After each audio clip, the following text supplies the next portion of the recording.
Hello again, everyone, and welcome back to my channel. My name is Lord Alvon, and tonight we're going to be doing my second Ravnica Legions draft for my channel. So let's get into it. See what we got. All right, so for our first pick, we have one of the absolute best rares in the set, Ethereal Absolution. I've not gotten a chance to play with this card yet, but I have gotten a chance to play against it, and I can confirm that it is absolutely absurd. You slam this on turn 6, and all of a sudden, your creatures just win every combat. And if it lasts any amount of turns, it'll win you the game by itself. And the fact that it's an enchantment in specifically this format makes it even better, for the simple reason that there are only like 3 cards, I think, in the entire set that actually can destroy an enchantment once it's in play. There's a 1 at common in white, 1 at rare in green that's terrible, and then Mortify at uncommon. And the rest of this pack is pretty decent here as well. I like Dovin's Acuity, I like Spirit of the Spires, I like the Combine Guildmage, I like Aeromunculus and Senate Griffin. I've been pretty impressed with the Rester's Admonition as well, especially for those decks that are really trying to go crazy on the tempo. This card has been very good, but Ethereal Absolution seems like the obvious pick here. Let's take that, and we're going to steal some games with that.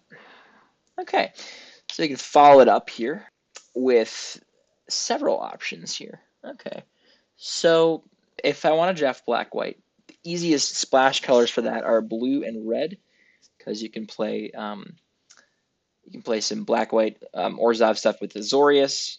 There's a little bit of overlap there, and then the overlaps with black for Rakdos.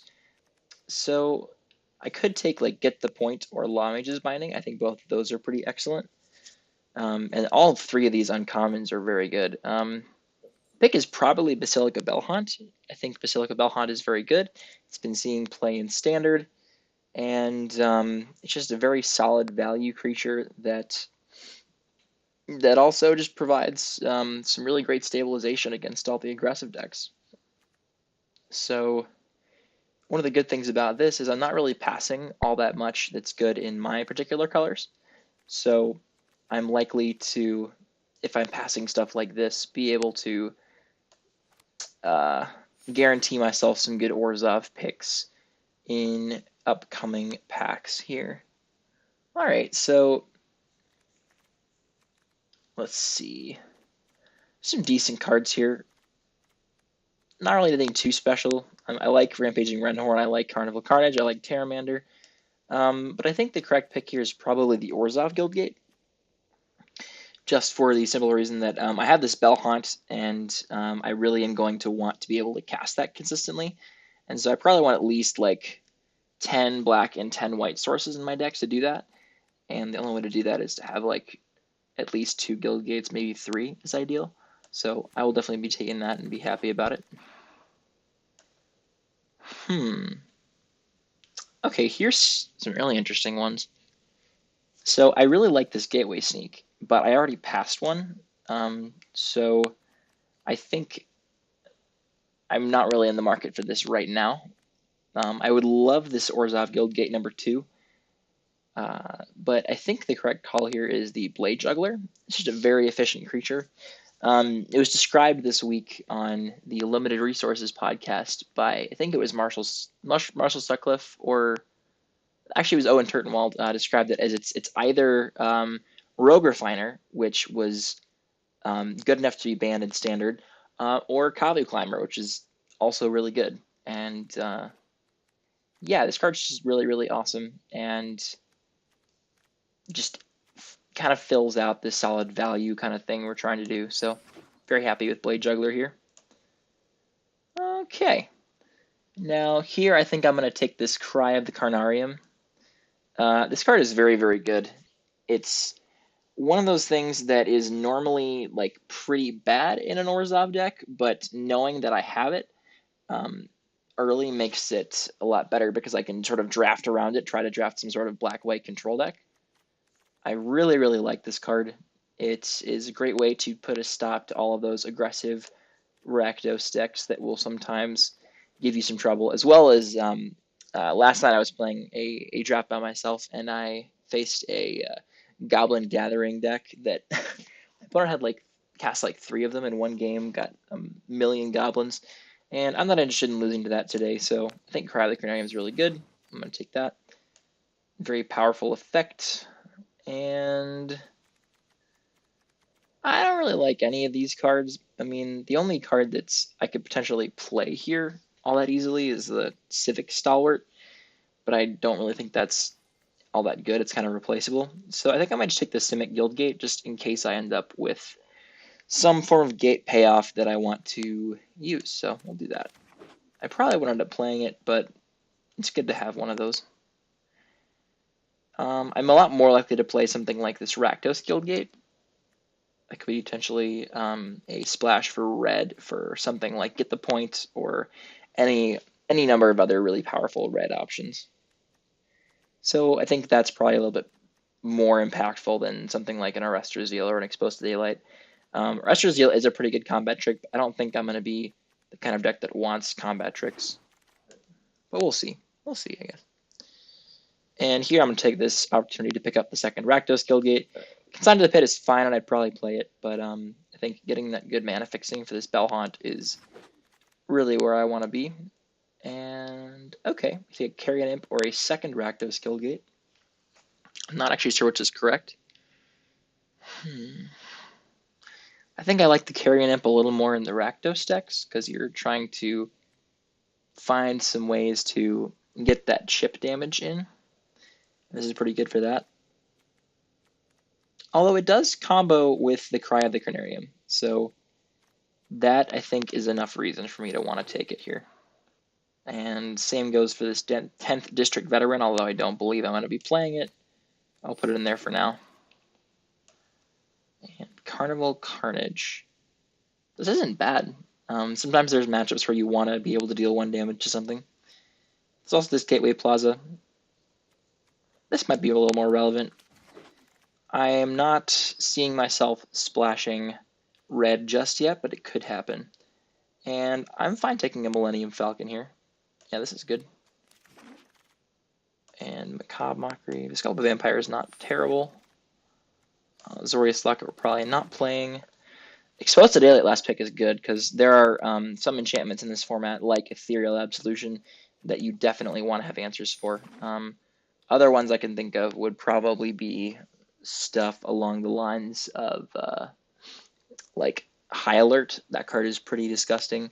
I've lost a lot of games to that.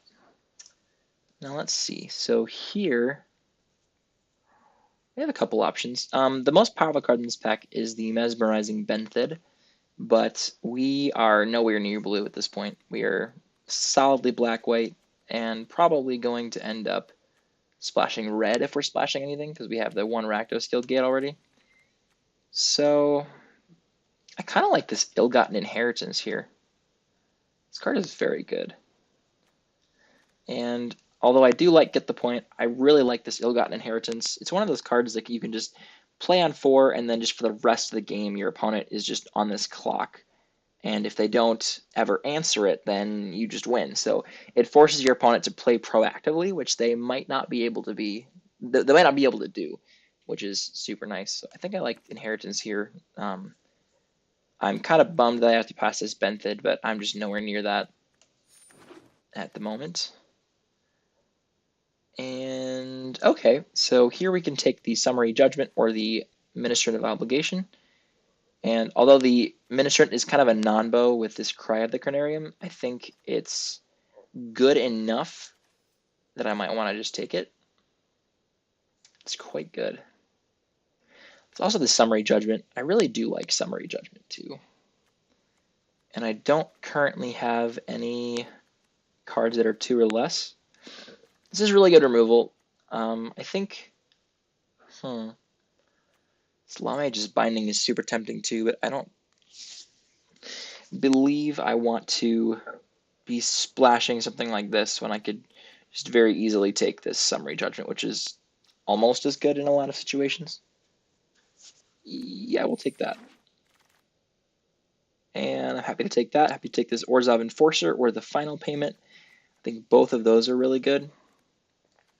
Final Payments usually come around because the thing about this card is because you're sacrificing something or paying a lot of life, there's really a limit to how many you can have in your deck effectively. And so you often will get into the space where you can easily pick up like 3 or 4 copies and you probably only want to play 2. But this card is excellent and just a really good way to stop my opponents from messing with me. And here is great. We get this Grasping Thrall. Really solid top end. Fits perfectly in the curve. We probably needed another 5-drop anyway. This is great. I also like this Dead Revels. I'd be totally happy to pick up this or the Senate Griffin, but Thrall is very, very good. And okay, Oligarch, Archway Angel, and Tithe Taker. Whew, these are all really good. And even, wow, there's like a lot of really good stuff in here, isn't there? Okay, so 1, 2, 3, 4, 5, 6, 7. I'm probably likely to table something like, I guess I'd be like the Sylvan Brush Strider and like the Wall. So many good cards in this pack.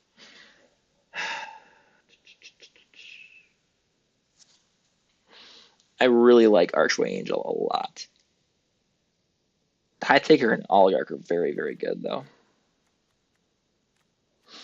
We will need some more amount of these 2-drops. I think Oligarch is probably better than Tithe Taker, but I'm not sure. I'm not sure about that. I think I like the fact that this is easier to cast. I'm gonna take this, and the Angel's so good. I guess I don't have that many gates right now that I'm likely to play, so I guess Angel isn't at its best in this deck.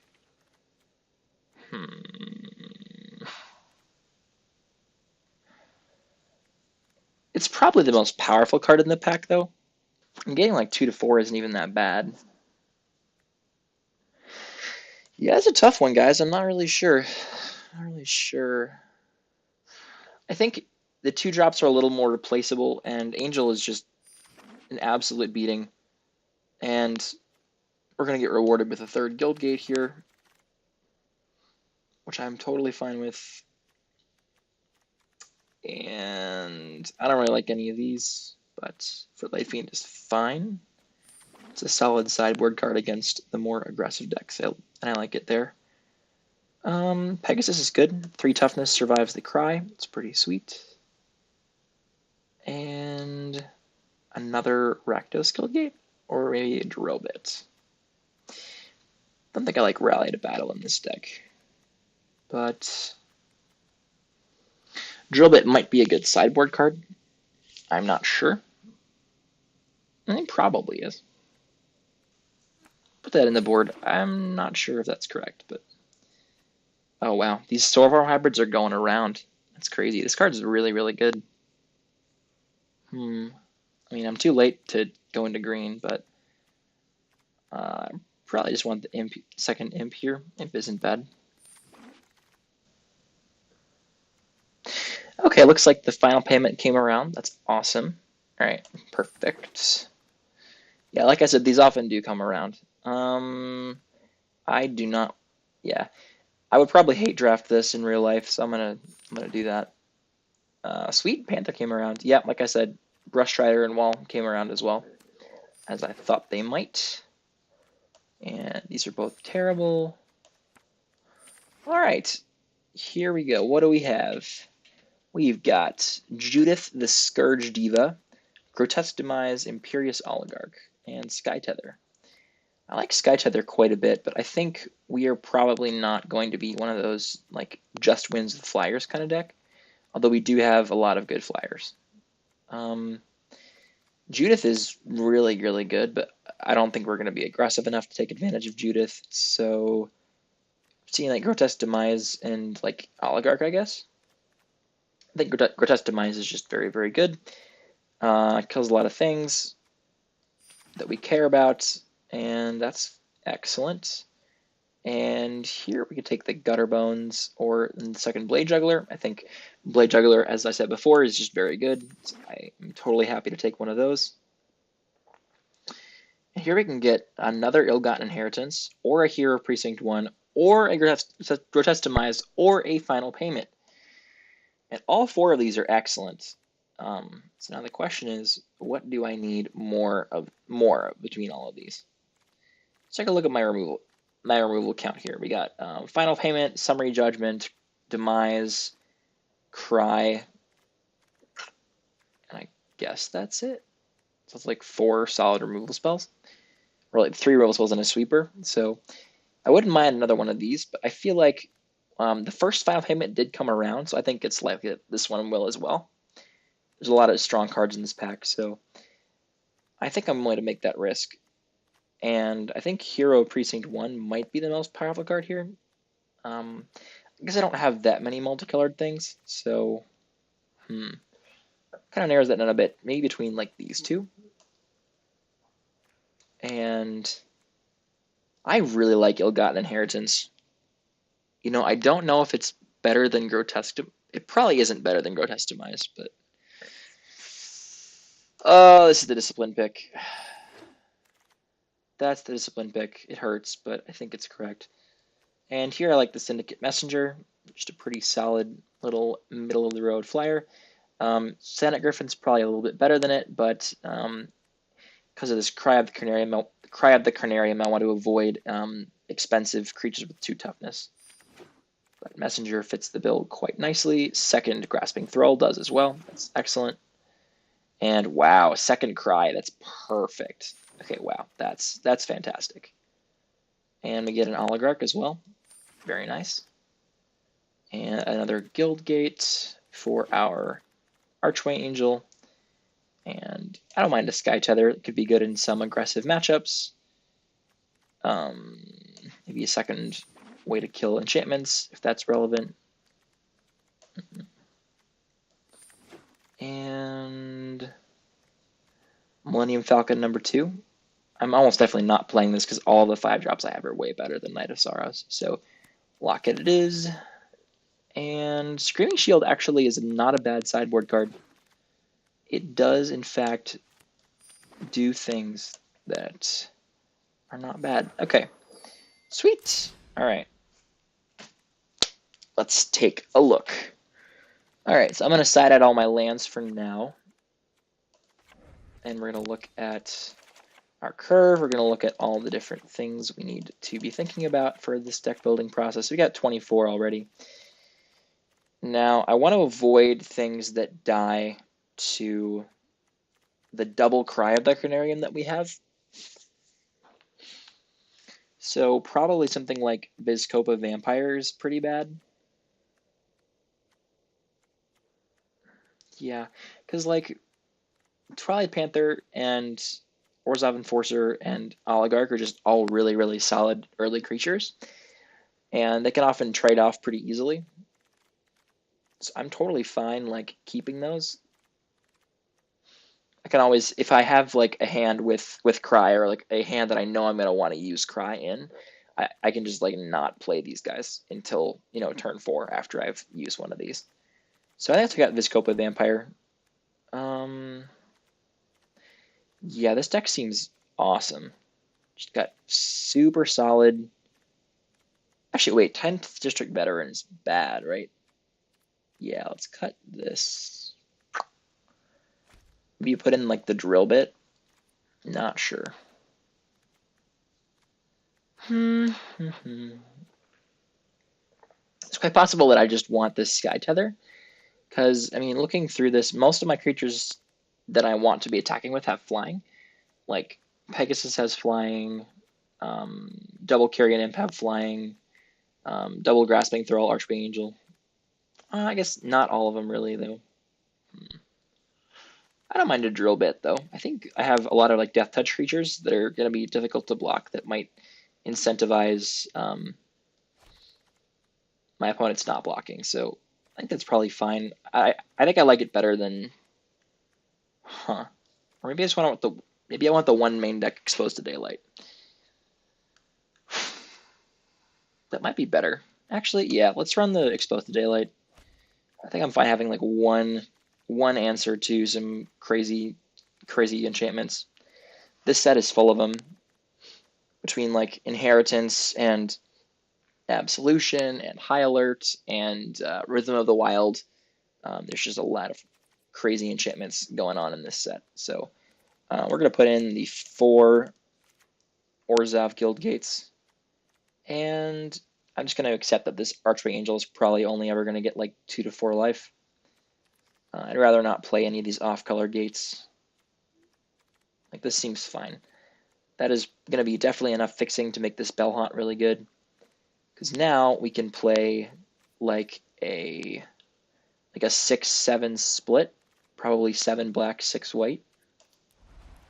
1, 2, 3, 4, 5, 6, 7, and then 6 white. I'm running 1 extra black because I think being able to cast Cry of the Crenarium on curve is pretty important.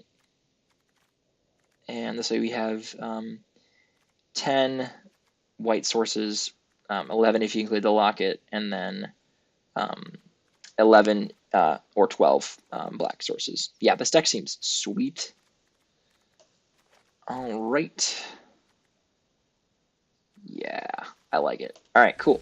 So, draft deck number 2. Orzhov Control? Probably Control? Yeah. Orzhov Control, let's do it.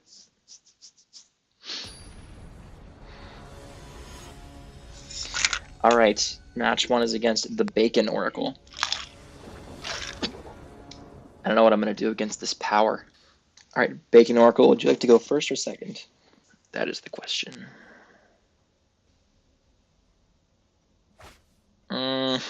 Okay. I mean, this hand really, really wants a plains.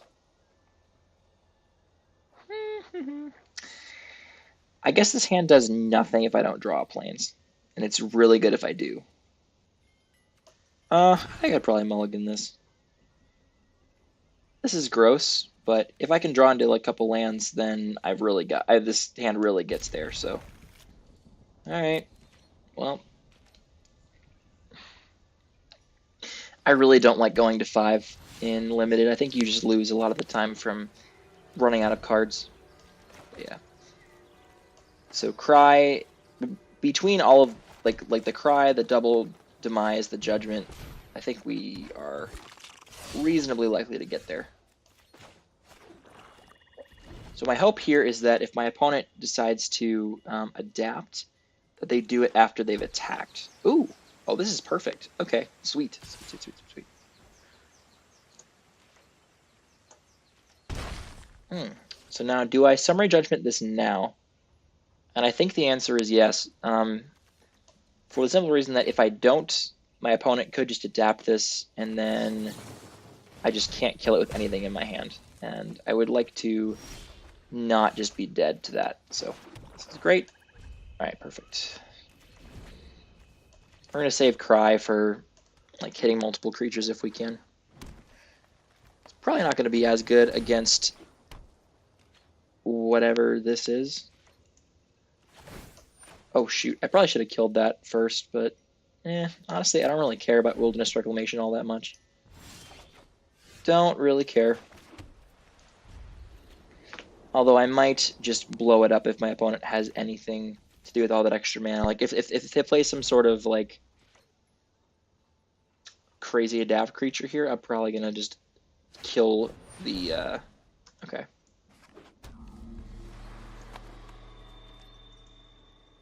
I'd also shoot. Okay. Yeah, let's just kill that. I really don't want to use this on this guy. It's just not even that good. We'll play the Thrall here, hope it doesn't get countered. Getting this quenched would just really suck, but it probably will get... Oh, Frilled Mystic. Wow, that's really good. Okay, I mean, I guess this card is a pretty good reason to run Wilderness Reclamation if you're going to do that. So here I'm going to probably just take a few damage and hope my opponent plays some more creatures that die to this Cry of the Crenarium, because it will be pretty good if it works.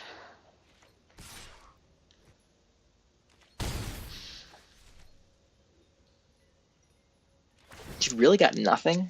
Jeez. Okay. Alright, well, Bellhaunt's pretty good. Okay. If you could just not counter this, that would be great. There we go. Perfect. Oh, wow. It's a pretty sweet combat trick there. That's good.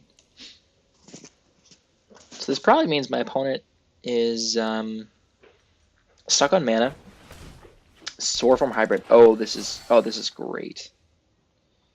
Ooh, baby. If they attack, I'm most definitely blocking, because if they have a trick, like for say like another one of these Gifts of Strength, I just want to be able to destroy. Oh yeah, we're gonna cry. This is pretty good. Just get them out of there. Ooh, baby. That felt real nice. Unfortunately, I did not get another land to do the spectacle on this Blade Juggler, but yeah, 2 for 1 there feels really good. 4/4 Gatebreaker Ram. Okay, that's good. Not as good as Orzhov Enforcer, probably. Yeah, let's play this guy. He's pretty good. Punishes the Ram pretty well.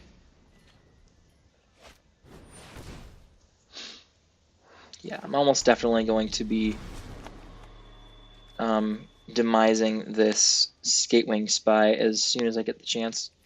Yeah, let's just do it now before they get mana open.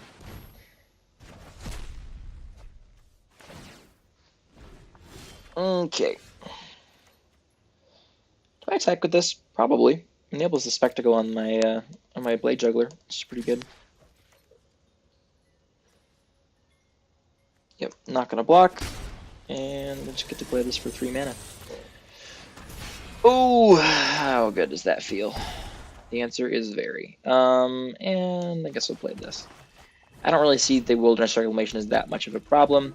It's giving my opponent a bunch of extra mana, but they have nothing they've been able to really effectively spend it on, so I'm happy saving this for something that's a real threat.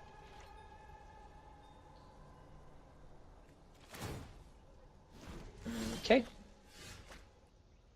Yeah, 5/5 body is definitely hampering my ability to do anything in this game, but I mean, I'm kind of happy just to lay low here for a bit. I get 2 spirits if my opponent casts something like Gates Ablaze, which they definitely could have. Yep. So you get a removal spell for this idiot right here, and they'll be good to go. Gate Colossus. Okay. Well, Exposed to Daylight does kill Gate Colossus. Very nice. I think I do it now. Yeah, that's fine. Ooh, Blade Juggler number 2 is great. That's totally fine. And I'll attack with the Orzhov Enforcer to get Spectacle again. I think it's worth it. Now, the main problem with this is that Gate Colossus does just keep coming back, which is super annoying. We do have a really nice board presence, though, which kind of mitigates that. As long as they don't have a 4th gate, I think we'll be fine. They have demonstrated that they... Oh, wow, a second Colossus? Are you freaking serious? That is insane. Well, okay then. I mean, that's really, really good. I could trade all 3 of my bigger creatures for that. Ugh, that sucks. Because my little Death Touch guy, unfortunately, cannot block. Oh boy. Just get to play another... Just put that on top again. Ooh. Okay. Alright, well, this is bad.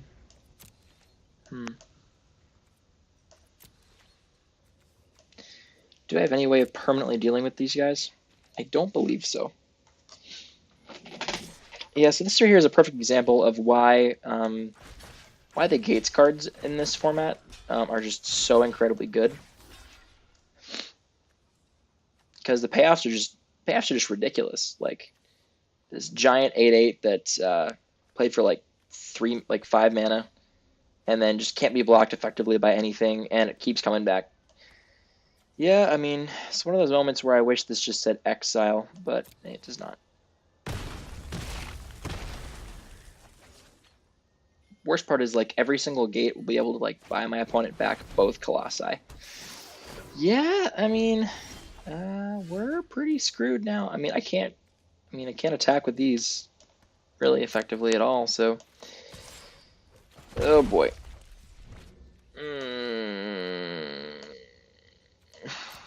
My deck's pretty well set up to face off against almost anything except for this particular card.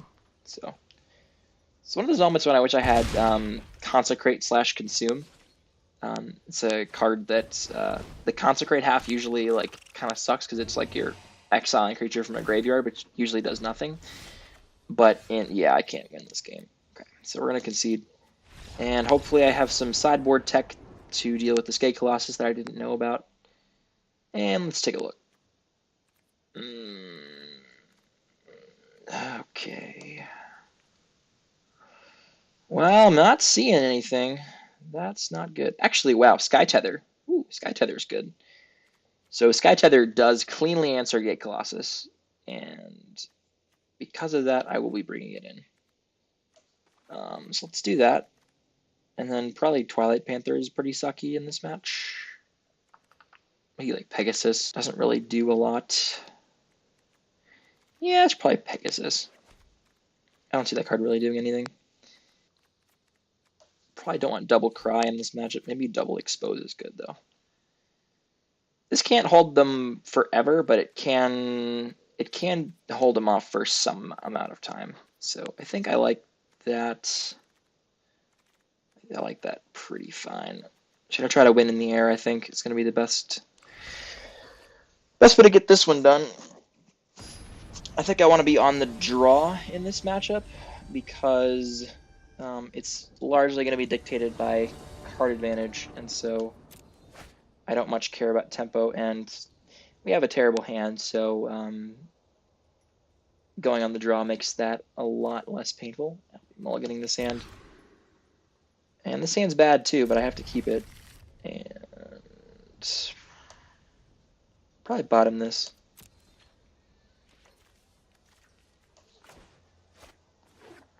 Oh, wow.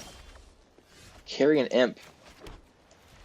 Carrion Imp does answer Gate Colossus. Whew. I got 2 of them. That's fantastic. Okay.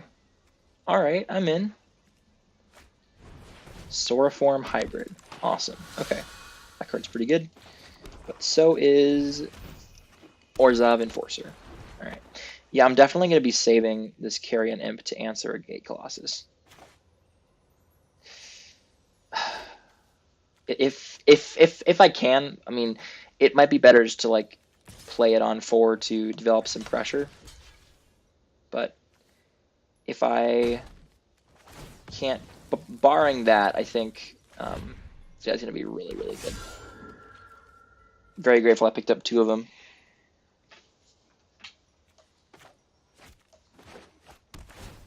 Okay, Plaza's pretty good. Oh, wow. Whew.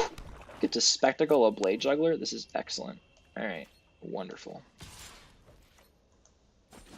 Oh, baby. Oh, this is good. Juggle, juggle. That is excellent.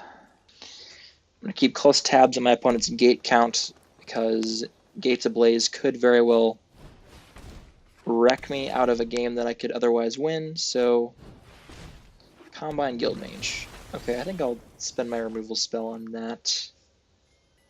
I don't mind crying this, but yeah, it's probably not. I just want to kill it right now, probably, before it can use any of its abilities. And get that out of here. Attack for 1.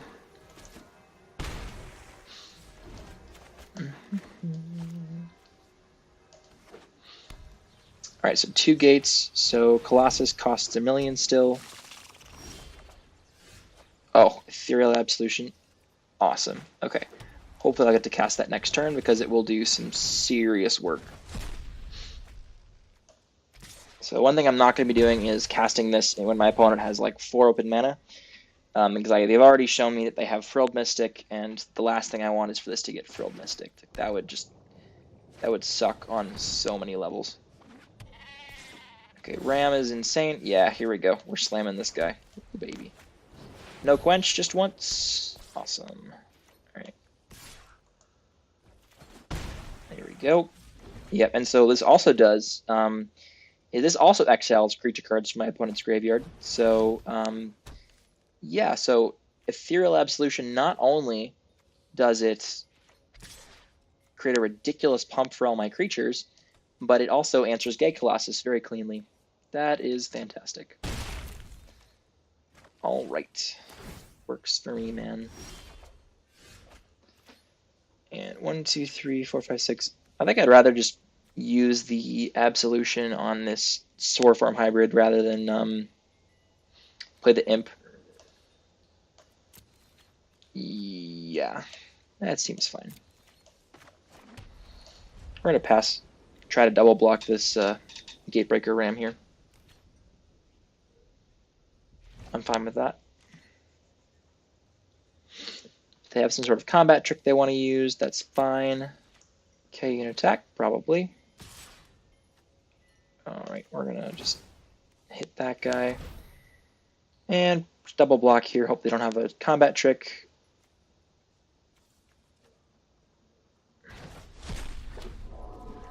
Because that would suck.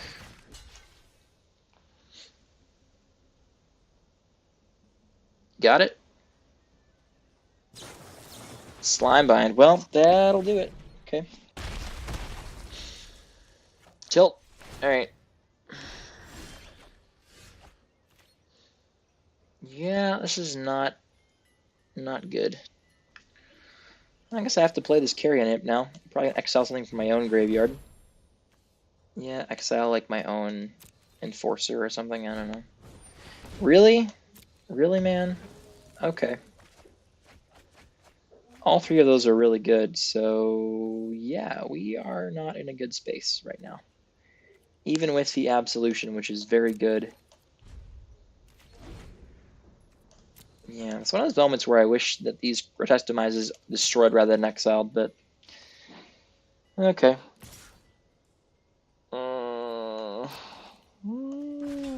Let's just jump. This guy get his use, I guess. You can't chump block the Gate Colossus anyway, so... 1, 2, 3, 4, 5, 6, 7, 8. Could be a Colossus. Thankfully, it is not. Alright. So Guardian could become a 4/4 at any moment. Okay. My opponent might just beat my Absolution just by virtue of me not drawing anything. Which would definitely be sad. Yeah, there we go. Okay. Have any other copies? Probably not. Or I would hope not, because that would be insane. Let's just sack this right now. I need the cards. And Twilight Panther is excellent, as is Archway Angel. That's a 2/3. Okay, it's going to be a 4/5. Gain me some life. I'm going to need it. Probably just taking 7 here if my opponent attacks, which they will. Not really interested in losing any of my guys. And wow, top deck's Colossus. That's gross. Okay, well. We get to gain 2, I guess. That's, okay. So Angel is going to have to chump or something? Man, this is rough. Okay. I mean, we're going to need a way to kill this. Actually, if my opponent attacks here with all of them, I might just, like, take the set. Oh, that was not smart. That was not smart. They needed that. Oh, I guess making this Ram a 5/5 probably is worth it. I think probably. Yeah, it's probably worth it. But I think it would have been at least tempting to like wait to play this until after the Gate Colossus attacks, because you could rebuy it pretty easily.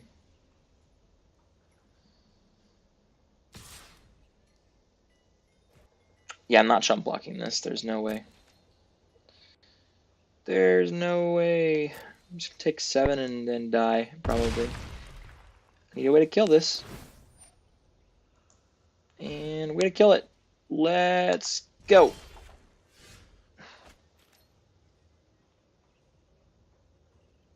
That's not going to do it.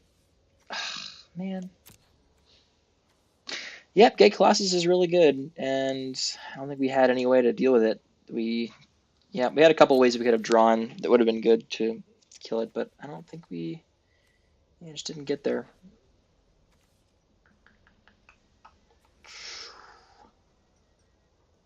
Man, that's tilting. All right. Okay. All right, so match 1 is a loss against a Gates deck that looked pretty solid, other than that Wilderness Reclamation, which I don't know what I was doing there, but that is okay. Let's go on to match number 2. All right, versus Keenan. Let's see what Keenan's got for us. And this hand looks fine. It has a very good likelihood of going Pegasus on 2 into Spectacle Juggler on 3. If I draw a third land, of course, but I think it's reasonably likely. I am playing 17 lands, so I have 15 more, and I have 33 cards in my deck, and I have like 3 draws to hit my third land, so odds of that are pretty reasonable, and my opponent did mulligan to 6, so it seems fine. Yeah, so this ends up being really good for me if I manage to draw a third land, which I did, so awesome. Okay. So that also requires my opponent not to have a flyer on 3 mana, which they very well could have, and if they do, it kind of messes up my turn 3 play here. I have to like wait till 5 to play that, which is quite a bit worse, but this has a reasonable chance of working out. Yeah, just lands is all I really want to draw now, because like I have some crazy late game here in the Absolution and the Angel, so Sentinel's Mark, sure. Sure, man. Get in there. I'm not blocking. See, now Blade Juggler trades pretty spectacularly for this. Yeah, let's go. Let's get that guy in there. Yeah, when you Spectacle this guy, it just feels so dirty. Oof. 3 mana 3/2 draw a card. I don't care that I'm paying a life. That is excellent. If my opponent wants to spend their turn sacking the Watchdog to save their guy, I'm totally fine with that. I've already got my value. Yep. They didn't have any plays last turn, which probably means they don't have any plays this turn either. And here I can go with my Locket. So Locket plus Guildgate means that next turn I get to slam Ethereal Absolution. That's pretty fantastic. I also could go something like Carrion Imp here. And Carrion Imp plus Pegasus is a pretty good way to deal with that guy. But I think I like the upside of getting like Angel or Absolution next turn is just really high. I'm not going to be blocking, so I'll just attack. Yeah, 3/3 Vigilance is pretty good stats, but I mean, it's nowhere near the end of the world. My opponent has Ministrant. Yeah, Absolution just destroys the Ministrant and both its tokens here, so there's no reason not to just slam this. Oh, baby. Oh, this is so gross. Oh, man. Oh, wow. Yeah, this card is not particularly fair. Yeah, my opponent just scoops. Yep, you really can't beat it. You really can't beat that card very easily. Okay. I think I like it the way it is. Like, yeah, I haven't seen any reason to change it, so just run it back. Game number 2. This hand's fine. Twilight Panther is another one of those cards that's very likely to turn on the Blade Juggler. So we'll keep this and be quite happy with it. They're on a mulligan again. I think I'm going to go Guildgate into Guildgate Panther into like attack with Panther or something. I don't mind not being able to give it Death Touch just this turn, but next turn is the one I'm going to want to be giving it Death Touch. Alright, let's play this. Attack for 1. If my opponent has some weird trickery, we can just play the Locket, and that's fine. But Spectacle Juggler is such a high upside that there's really no way I'm not going for that here. Oh wow, double Grasping Throw? Jeez, that is brutal. What is also brutal is the fact we can go, like, Locket into Final Payment. Oh wow, this is great. Okay. Probably just go Plains, Locket, and get in there with the kitty cat. Woo. One of my favorite things about this client for Magic Arena is the fact that, like, your cat creatures just always meow when they enter the battlefield. That's just so great. Express, like, my love for that, the fact that that is a thing. This guy gets kind of blanked by my Grasping Thralls, so I'm totally fine. Just not. I will be attacking with it, though. I'm happy making this trade, because my Panther dies to the Cry anyway, so... Yeah, we'll just have to attack and slam this Thrall. And we already have a guy that's kind of out of commission to sacrifice to this Final Payment, so... Yeah, we're looking solid. Second Grasping Thrall should be a good way to clean up this game. Especially considering, like, if my opponent has something like Senate Griffin or, like, just another big flyer here, we can just Final Payment it pretty easily. Just, like, sack the Blade Juggler to it and just get in there. While also playing the second Grasping Thrall, which is very, very good. And the question is that the best play?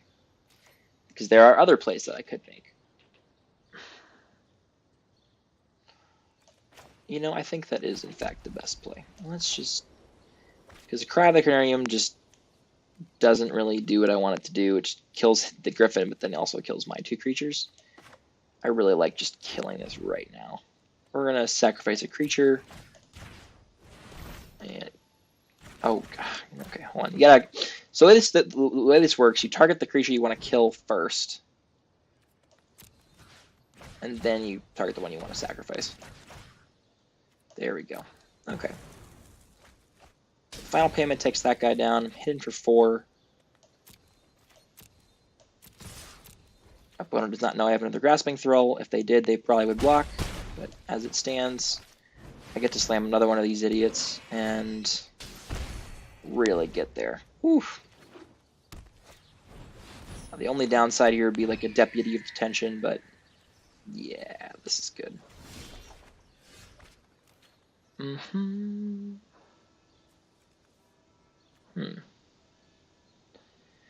Interesting.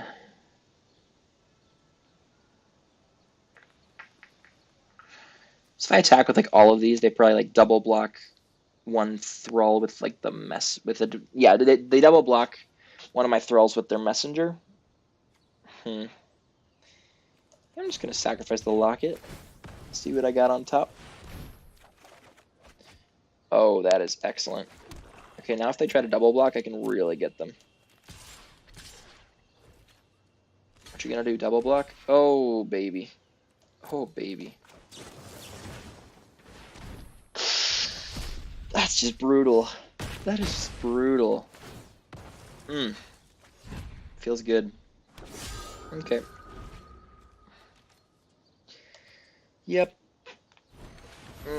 Summary Judgment is good. Yep. Alright. Senate Courier is also pretty solid.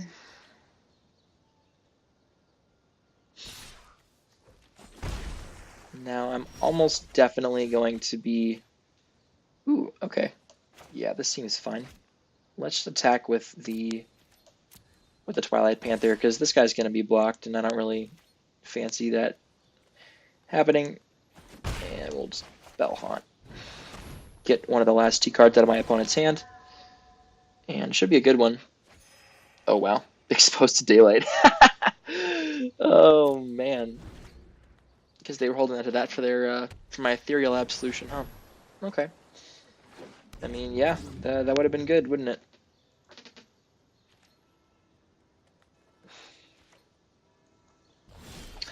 So unfortunately, Summary Judgment does not hit any of these proactively, which is pretty annoying, but I'm happy to just attack with everything here. We have a reasonable shot of just being able to destroy our opponents here with this Cry of the Canarium if they try anything nasty.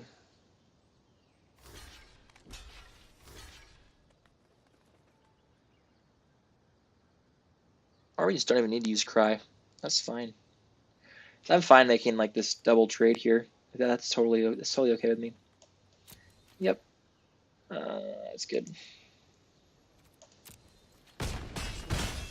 Down to 4. All I have is a Senate Courier, and we can just imp. I'm going to target something in my own graveyard for the simple reason that... No, I want to use my graveyard. Get the Blade Juggler. Because I like the idea of being able to use my Ethereal Absolution if I ever draw it to just like feast on my opponent's well-stocked graveyard. That seems like a really good idea. So that guy's pretty good, but I mean a Addendum Summary Judgment does kill it, so that's fine. We're at 27, they're at 4, and Death Touch creature becomes increasingly more painful not to block. And we got 2 of them. Sick. Alright, this is great. Whoop. Just gonna get in there. You want to go down to 3? That's right, you don't. Yep. And goodbye. Skipping Spy. And we'll just play this other Death Touch guy. We're gonna get you one way or another. One way or another, I'm gonna find you. I'm gonna get you one way or another. And my opponent scoops. Awesome. Let's go. All right. 1-1, not bad. Not a bad showing. Okay. All right, round number 3.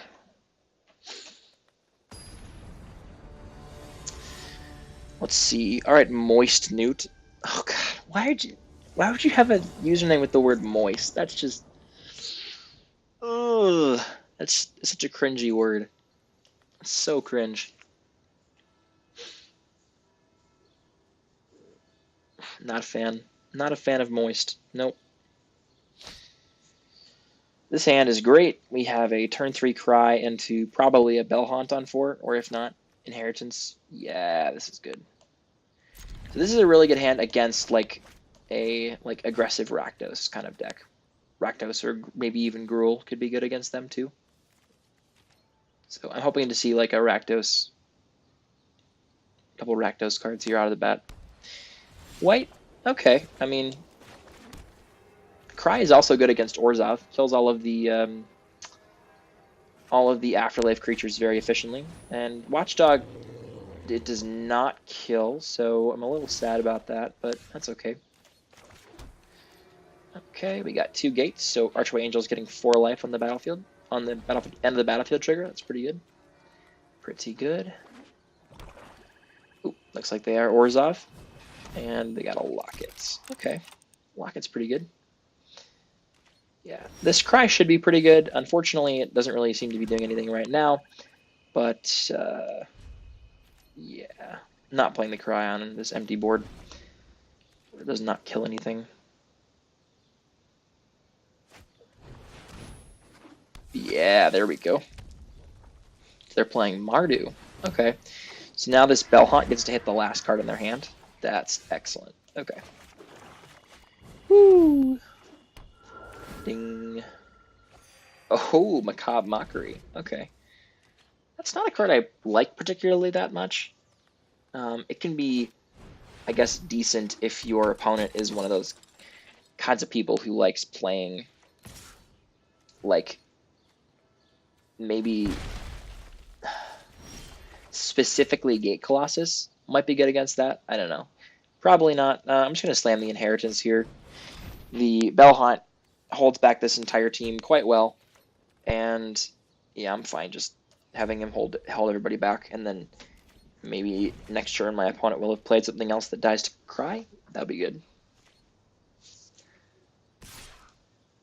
They can't even, like, crack their locket for cards because the mountain does not tap for white or black. Oh, guaranteed spectacle every turn. Man, I forgot how good that one is. Yeah, Blade Juggler's great. I might just want to play my own Pegasus here, though.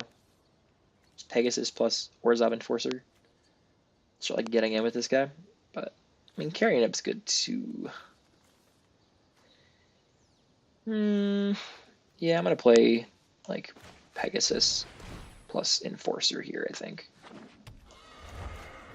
Just a really solid defensive stat line on this board. I could even like start attacking with the Orzhov Enforcer. Like I don't even mind that at all. If they trade it for the Vampire, that's whatever. Like we are heavily in command of this game. We have this guy, which is a ticking time bomb. We got a way to kill the first good creature my opponent can play, and they're playing Lockets, which do nothing at this point. Yeah, this is good. This is quite good. Another Carrion Imp? Sure. I think I'm going to attack with the Orzhov Enforcer here. Because I'm fine if it gets traded into or like blocked by something. Sweet. Alright. And we'll play a Juggler for the Spectacle cost.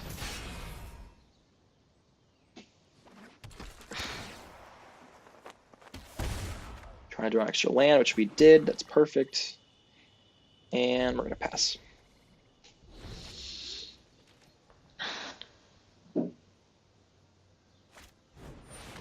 Senate Griffin. That dies. That dies horribly to Cry of the Canarium. Sweet. Scry to the top. Okay. Definitely attacking with these guys. Hopefully my opponent decides to like trade it for the 10th District Veteran. That would be pretty great. Oh boy. Yeah, this plus this, it's gonna hit all the threes as well. That's great. Yeah, let's just stall. We can stall. That's fine. Yeah, we're just gonna stall now because like this plus this is just game. Yeah, this is fine.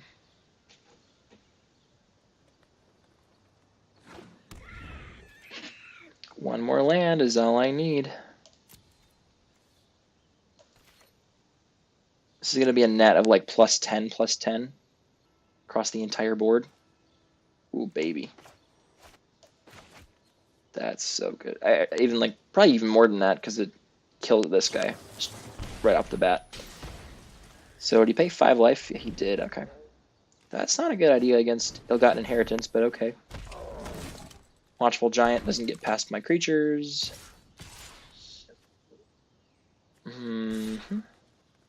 I don't know what you're doing there, but I'll take 3 and then kill your Pegasus, I guess. That's totally fine. And we're gonna block here, and I guess Blade Juggler will block here. Yeah, this is fine. We'll take 3, but we'll have their 3 toughness creatures die. And can we get another land, please? Not a land, but still pretty solid. We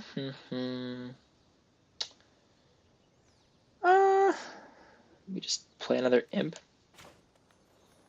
Yeah, just play another imp. I think I'm gonna hit my own graveyard. Where's my graveyard? I hit my own Blade Juggler.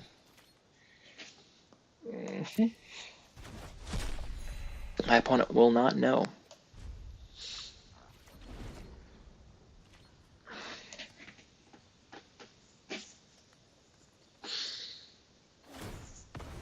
There we go. Now they finally have the mana to do that. Okay. Pretty good.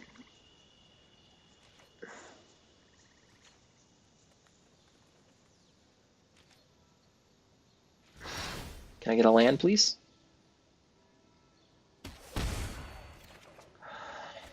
Oh baby. Oh baby. This card is so dirty. Just immediately kills 2 of their guys, and then the other 3 are just way smaller. Oh baby, this is good. That seems like the appropriate response. That really does.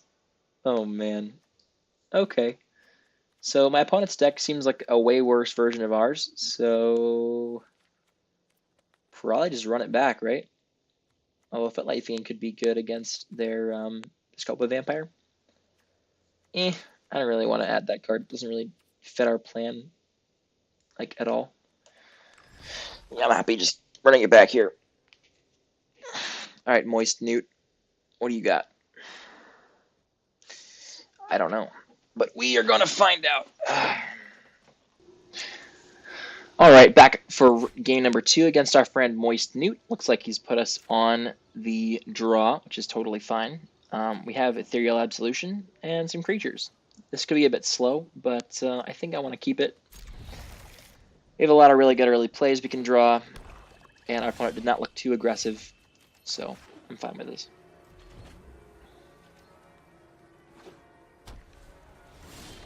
Yeah, them not having a 2-drop is a very good sign. They play a Locket this turn, we're just in really good shape. The longer my opponent spends not casting creatures that attack me and kill me, the better chance I have of winning this game. So almost definitely play Imp next turn over the Inheritance, I think. I like Inheritance a lot, but I kind of want to... Well, if they don't have any extra lands here, you know, I think I actually like getting Inheritance online. They'll guarantee my Blade Juggler Spectacle next turn, and I'll probably be able to, like, Blade Juggler Spectacle into a land and then play Orzhov Enforcer for, like, the sweet, sweet double spell on turn 5. Yeah, I like that a lot. And also the Inheritance effect effectively will neutralize the damage of this Grudion. Yeah. See, my opponent is playing all of these, like, Lockets and things. What they should have done is they should have put themselves on the draw and put me on the play. Because the fact is that if you're not planning on being the aggressor, and you know your opponent has a nice, like, long-term game plan, it is... I probably take the Absolution here. There's no way they don't. Yeah, there we go. That's good. You got me.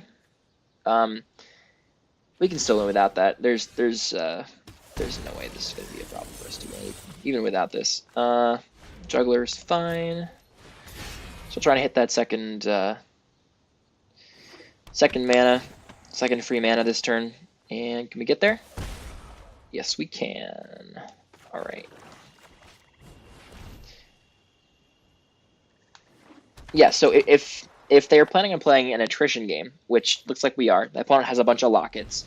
It'd be better to have me on the play and them on the draw, because just the simple fact that if you're not going to be the aggressor, the extra tempo doesn't matter nearly as much as the extra card you could get by choosing to be on the draw. I'm going to attack with both of my creatures here. I'm totally fine trading either of these. I think Demise is better served hitting something like an opposing Grasping Thrall, and I'd kind of like to cast my own Grasping Thrall this turn. Seems like it could be pretty good. You're not going to block? Alright. I don't know if that's correct, but we are going to be out-tempoing my opponent. Now, they do have a Inheritance of their own that they just played, so effectively neutralizes ours, which is a bit annoying, but I mean, they really can't effectively race us because the Grasping Thrall put us, like, way too far ahead. They almost certainly should have traded the Grudion for the Blade Juggler last turn, but I understand why they wouldn't want to, because it really, really hurts to have to, you know, use a Death Touch creature to block something that it could have killed without the Death Touch anyway. Like, it's something that hurts. It definitely hurts, like, a lot. I think I want to actually... We're going to hold priority and just kill that. Because now we just get a lot of extra damage in this way. I'm kind of fine with this, actually. It might end up being bad, but I think it's fine. Just getting in the extra 3 damage this turn, I think, is really relevant when my opponent's such a low life total and we got this Inheritance that's ready to blow it at any moment. Oh, okay. Final payment's pretty good.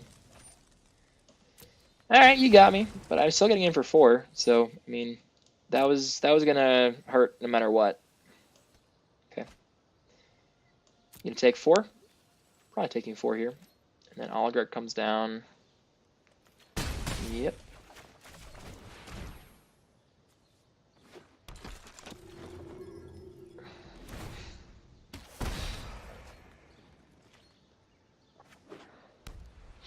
That was not the ideal way that I would have had that written up, but the way we played it enabled us to not have to lose the Blade Juggler, which is kind of nice. Why are they attacking? They want to enable some sort of spectacle? They already have it from this. Oh, Rakdos. Oh, okay, that's cool. That's why they're splashing. That makes sense. So Rakdos killed all of the Afterlife creatures. Nice. You go, Rakdos. You go, man. Living your best life. So I could play the Locket, which guarantees my being able to play Angel next turn, but I'd rather just drop the Syndicate Messenger.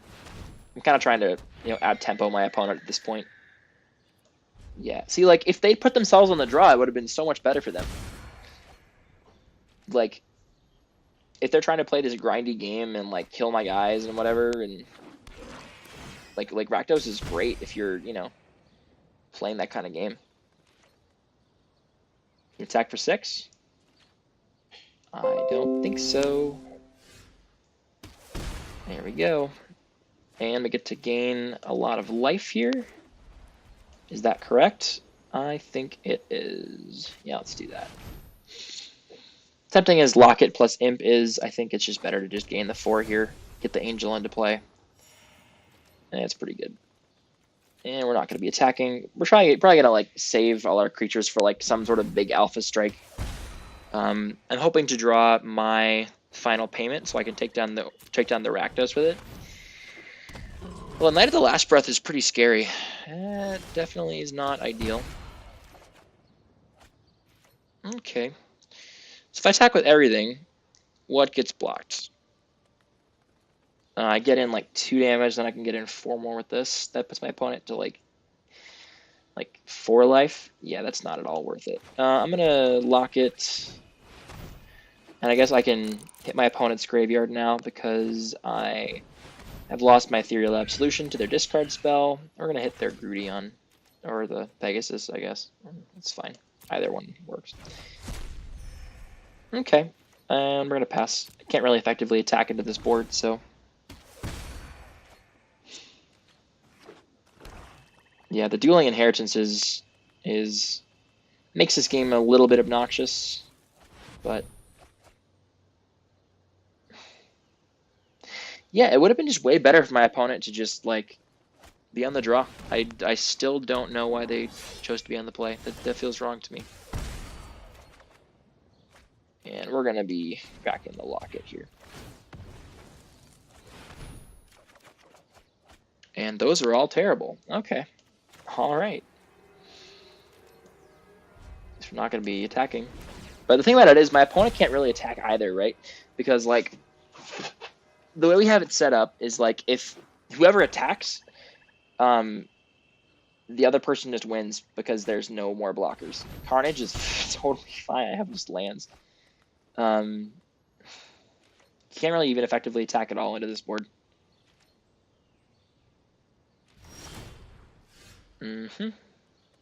Inheritance. And the moment I draw Final Payment, that Rakdos is going down, and then my Angel can start getting in there. That is really good. So Final Payment takes down Rakdos. I think I probably sacrifice. No, I'll just pay 5. That's fine. Yeah.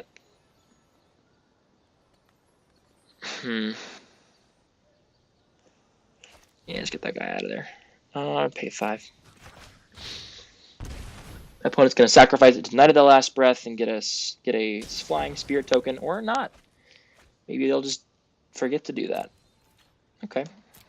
So I can attack with my Flyers. If I attack with my Flyers, they sacrifice like the Roustabout and get a thing, and they can block Angel. Oh, I just concede. Okay, that's fine. Yep. All right, cool. Victory in round number 4. Was that number 4? That was number. That was number 1, 2. That was number 3. Okay. Now we're on to round number 4. All right, 2-1. It's pretty good. 2-1 with our pretty sweet Orzhov control deck. I am liking where this is going.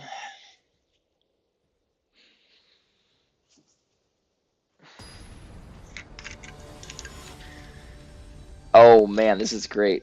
Okay, so opponent for round number 4 is Pineapple Pie. I would like to draw first, please. And this hand is fine. A third land gets us any number of removal spells into an imp. I wouldn't like this hand on the play, but I think on the draw it's fine. Yeah, we'll keep. It always has the chance of like going pretty terribly if we like miss on drawing lands, but as long as we draw like at least like one land in the next like 2 or 3 draws, we'll be fine. I'm pretty well set up to win the game. And Sauroform Hybrid is pretty good. And perfect, we drew a second land, or a third land. This is great. If my opponent attacks, I will be definitely blocking. I am totally fine. Terramander. Okay, Terramander's pretty good. I think I want to almost definitely just kill this right now. And we're going to pass as well. I don't want to be the aggressor in this game. I think that's a mistake. What are you trying to do here, buddy? Trying to Frilled Mystic me? Well, that's too bad because I don't have a play. Knock yourself out. Alright. If my opponent can just tap out here, that would be great. Something nice and big that I can kill with Grotesque Demise. Like, how about a Chillbringer? That'd be really good, wouldn't it? Yeah, play a Chillbringer. Chillbringer's good. That's what I want to see. I will be blocking a highly removal spell, which will almost definitely blow you out if you try any shenanigans. Yeah. Well, let's just kill it. Do we get the 2-for-1? That's the real question. We either get a 2-for-1 or we draw a counterspell out of their hand. Oh, the sick 2-for-1. Oh man, that feels good. And we're just going to Bell Haunt here. My opponent does not have 4 mana for whatever nonsense they might have wanted to play. And let's see. Bell Haunt, what are you going to get? It's an island. That's totally fine. Okay. We're going to Slime Bend it right away. Alright. Okay. So attack with Pegasus. I don't see any reason not to attack Pegasus here. My opponent could have some sort of riot creature. That would be the one thing I might think about. But the green riot creatures generally aren't like as bad. Because like if he attacks with this, right? The 3/3 just gets stonewalled by this like 1/4 that it doesn't really do anything. I kind of like using Carrion Imp, but getting like one step toward the Absolution seems really good. So we're gonna do that.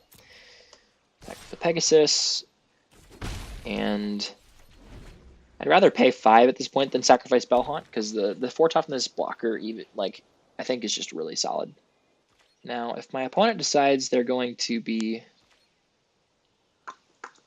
okay, do I final payment this right now? And I think the answer is yes, for the simple reason that if my opponent has a counter, they're probably incentivized to use it, and then I might get an opportunity to sneak in this Absolution. Okay, all right, sure. So they don't have a counter, either that or they didn't feel like countering that. It feels to me like that would have been worth protecting, so the Imp, and I think we'll hit. Yeah, Beastmaster. That's fine. I don't mind hitting this and gaining 2. Denies me a Spirit later, but maybe it doesn't give away the fact that we have this. Oh, Prying Eyes. Wow, that's good. Wow, that's nice. Yeah, Prying Eyes is a card that has actually impressed me a little more than I thought it was going to. I've been quite happy with it. Oh, look at that. Okay. Yeah, I think we're going to take this opportunity to just slam this Absolution and be quite happy with it. Oh, baby. Boosh. That's pretty gross. It can be a 5/5. Yeah, it just concedes. That seems like an appropriate reaction to that card. Yeah, I think I definitely should not have exiled the creature with the Carrion Imp. Just denying myself a 2/2 flyer later seems really bad. I can always just, like, you know, pretend that I didn't didn't mean to misclick or something. That's something you could often do. Just like go, oh shoot, I totally meant to exile that. I just misclicked. But I think the deck's fine the way it is. If they have a lot of hybrid, like Soul Form hybrids early, then I am totally fine just using my Cry of the Canarian to clean those up. All right, want me on the player, the draw opponent. Okay, see, this would be really good if we like replace those planes with guild gates. Oh Jesus! I can't keep this hand. As good as this double cry is, I have to mulligan this hand because I can't really cast anything.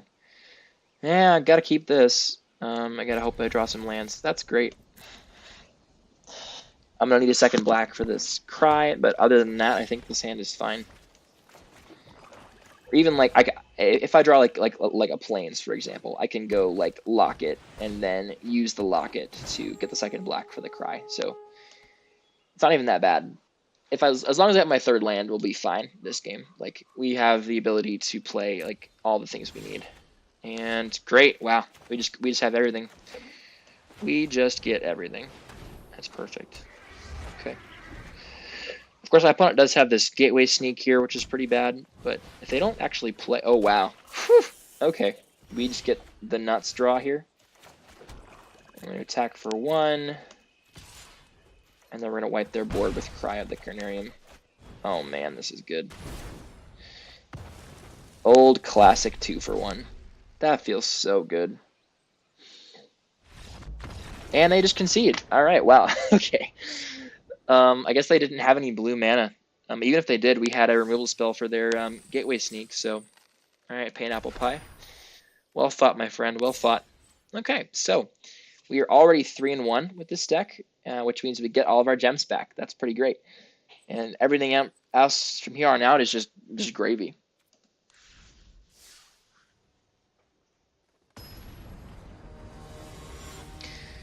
All right, Muscadine. Let's do this. I believe I still want to draw with this deck. Any deck with cheap sweepers almost definitely wants to draw like every time.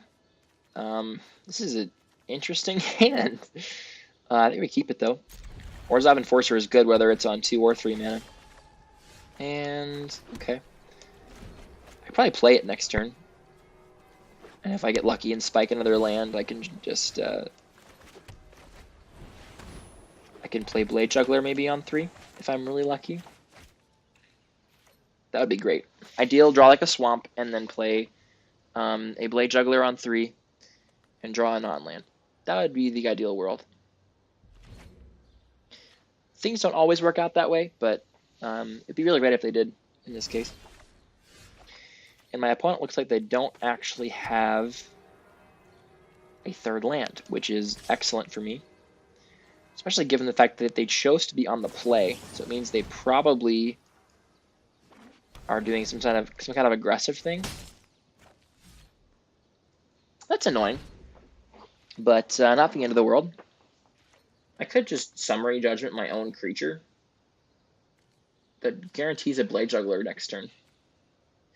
Nah, that seems really bad.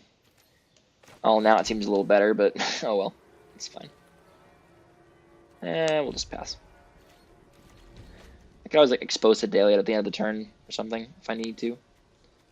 Might be a nice like little surprise, just like surprise, my creature can actually is relevant. Oh, they're gonna have to discard the hand size here, aren't they? Yep. Okay, so it looks like they're a Gates deck. Sweet. Alright, well, we're just going to play this Blade Juggler and be pretty happy with it, even as a 5-drop. And Cry of the Canarium's not going to be as good in this matchup, I don't think. Because if they're playing Gates, odds are they don't have a lot of small creatures that are going to die to the Cry of the Canarium. So, yep, I'm fine with this. Yeah, they're really stuck on their mana here. So we already seen like green, red, blue, white, and then black too. Wow, okay. So we're just going to slam the Angel, I think, here, and then go to town. Are they going to counter it? They have a Quench? They have a Quench! Wow. Why didn't they quench the Blade Juggler? Maybe they... Okay, maybe they... maybe last turn. Maybe last time they drew the Quench. That's probably it. They're going to concede anyway, because I'm really far ahead. But yeah, they shouldn't have shown me the Quench if they're planning on conceding. So if my opponent is playing Gates, chances are they have Gate Colossus. And I have no way of dealing with that card except for the Sky Tether. So I think I want to bring that in. And I think I want to take out a singleton copy of Cry. I don't think it's nearly as good in this matchup. I think Sky Tether is really a lot better. And maybe I want the Drill Bit too.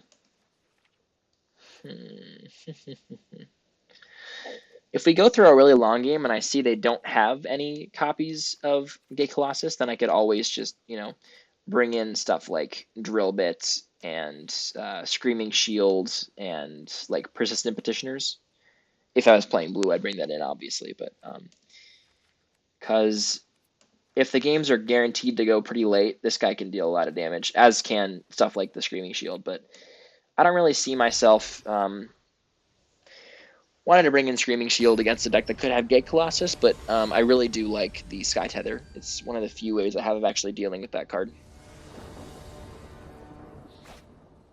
And this hand is pretty fine. I'm not a big fan of the Cry, but I am a big fan of being able to go Oligarch into Locket into Thrall. So, and that's a pretty likely outcome of this hand.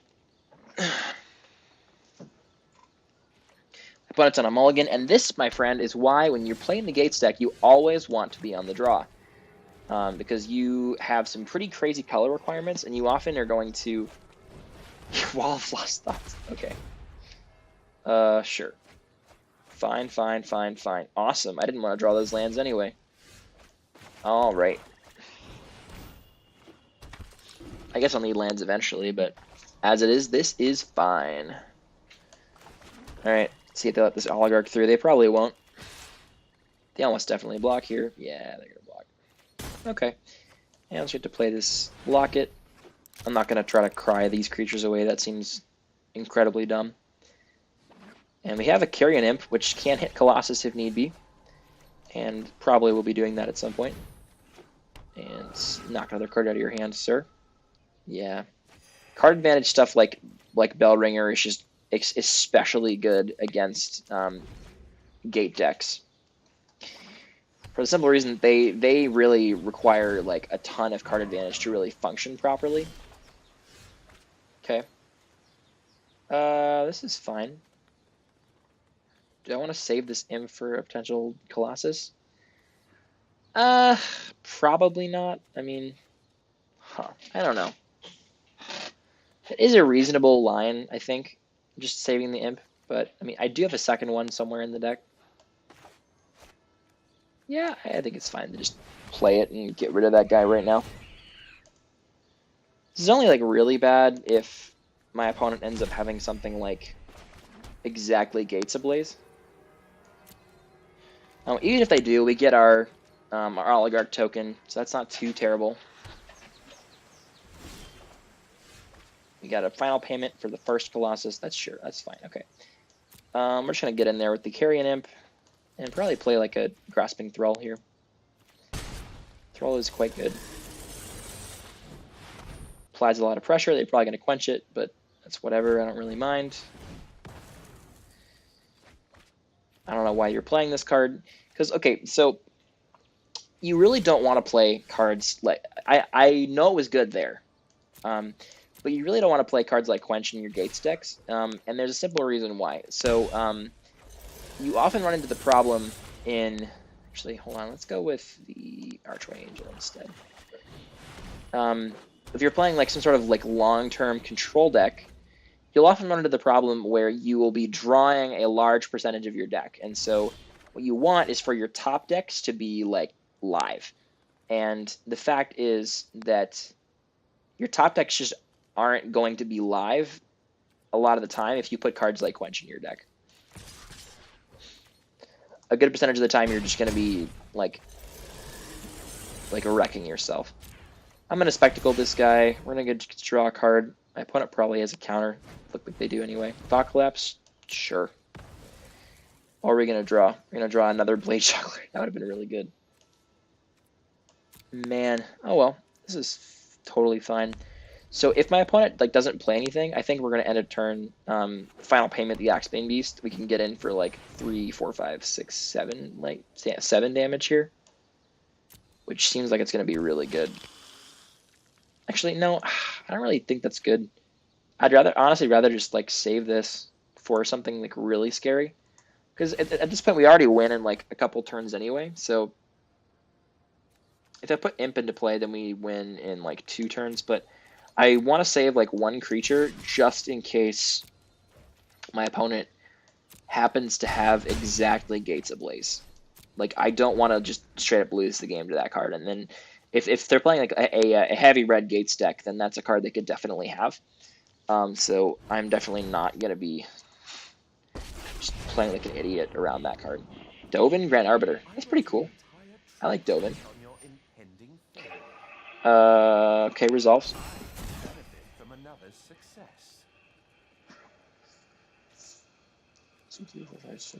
Okay. I mean, Dovin goes down with 1 attack, so... He's annoying for sure, but he's not going to, like, make or break the game. I'm going to sacrifice this to draw some cards here, I think, now. I don't think I need it anymore. 5 mana should be enough to do almost everything that I want to do. Okay. Yeah. Let's go ahead and attack Dovin. Attack my opponent with this, and Dovin with that. Because I want to put them in a spot where if they, like, Fairy Duelist, what the heck? Sure. Are they going to, like, save their Dovin? Is that what they're going to do?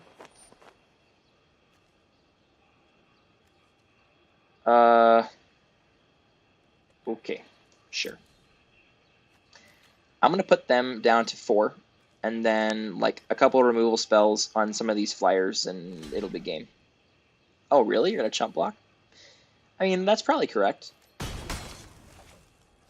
Okay, that's fine. And now I think that they're top decking. I think it's fine to play the Carrion Imp now. Especially since, like, it just almost guarantees, like, I'll exile a Blade Juggler. Or that. Sometimes this really screws with you. Just playing online, but that's fine. The only way this is, like, yeah, 1, 2, 3, 4, 5, 6, 7, 8. Yeah, we have exactly 8 damage in the air. So we can Final Payment a dude, and no, I guess, okay, sure. This is fine. The gain 3 go to 11. I mean, honestly, I'm fine to even play this like a little bit slow here. Ooh. Grasping Thrill. Okay, that's pretty good. So if we attack them for 1, 2, 3, 4, 5, 6, 7, 8, 9, they block like 1 and then 3, so 1, 2, 3, 4, 5. They take like 5 maybe? Or I could just like...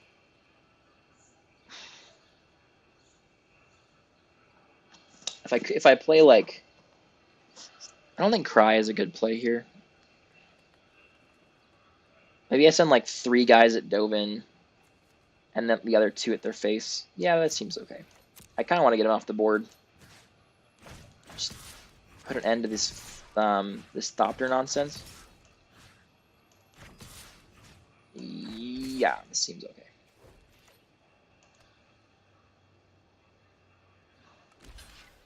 And again, I think it's correct here to... it's going to be correct to hold the Grasping Thrill. I don't think I need any more creatures to be able to win. Actually, hold on. 1, 2, 3, 4, 5, 6, 7, 8, 9, 10, 11. Yeah, so I actually have 11 damage with the Thrall in hand. So I'm saving it just in case, because the only way my opponent's getting back into this game is if they have exactly Gates Ablaze. So we're going to play around that,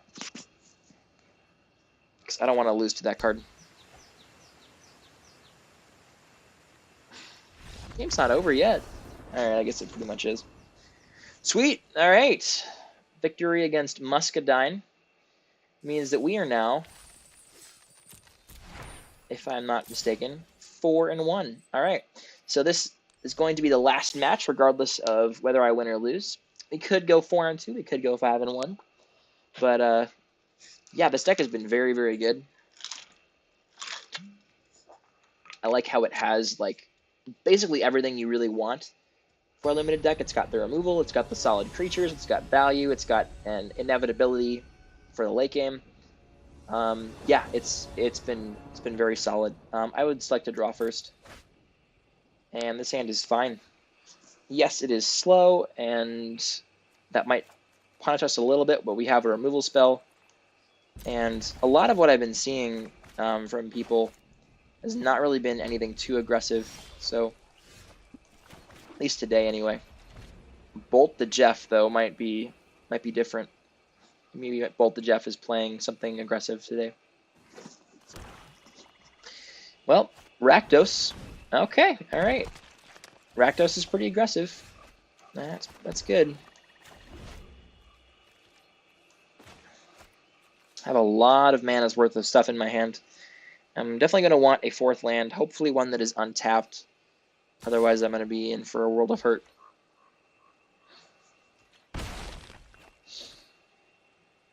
If they get to Spectacle something crazy here, that would be really bad. But I think I'm probably just going to demise this right away, like right now. Because I don't want my opponent like being able to use a pump spell that gets this guy out of the way, or something like drawing a 3rd land and then attacking and spectacling a Blade Juggler could be really, really bad for me. So I'm going to preempt that by just killing that guy immediately. And Blood Mist Infiltrator it's not bad. But us not drawing a 4th land is pretty bad, but I mean, we do have Enforcer to get in the way, and it's really, really good against Blood Mist Infiltrator. Like, this is a trade that I would make any day of the week. Like, even like trading this for a combat trick or his creatures, either of which is just very good. Probably gonna make this a 3/3 menace rather than a 2/2 haste menace. That seems correct. And do I play Imp or Inheritance first? If I draw a land, well, I don't have to make that decision, I guess, till next turn. And we're gonna still stay back here. I'm not gonna be attacking. Yeah, so that was definitely not the time we wanted to draw a gate. Would have been a lot better on like turn 1 or 2. And that Scorch Mark punishes us really hard, so oh boy. We don't even have any creatures to hit with the Carrion Imp. So if we don't draw like more lands to play these Grasping Thralls, we're gonna be in a world of hurt, that's for sure. Taking 6 here. Yep, this is bad. Land for Thrall. That's a land, but it can't cast the Thrall. Alright, let's get the Imp out there. Imp's going to be on trading duty. Yeah, 4 mana 2/3 flyer is not really where we want to be, but it happens, I guess. Skewer the critics and attack for 6. Holy cow. Yeah, this is bad. Okay, we're going to 6. Yeah, you should have shown up a long time ago, sir. Thrall. Take a little drain here. Oh boy. Oh boy. If my opponent just has like a second copy of Skewer the Critics, we're going to be in a pretty bad spot. What did I have? Orzhov Racketeers. Yeah, that's good. I do kind of like second Thrall plus Twilight Panther here over, like, say, Archway Angel. Maybe that's probably wrong. Like, Archway Angel is really good. This 4 toughness blocks extraordinarily well against this board. Gain 4. I'm gonna still hold back my creatures. I think I have a little more inevitability than my opponent, so I want to leverage that by making the game go as long as possible. And that means blocking. Blockity block, block, block. So you can just probably sacrifice these Racketeers. Yeah, that's good. And that means you definitely means you just spent like 5 mana on a couple 2/2 flyers plus 3 damage. So I mean, this guy is. I'm gonna have to answer him eventually. That's for sure. Another Wrecker. Oh boy.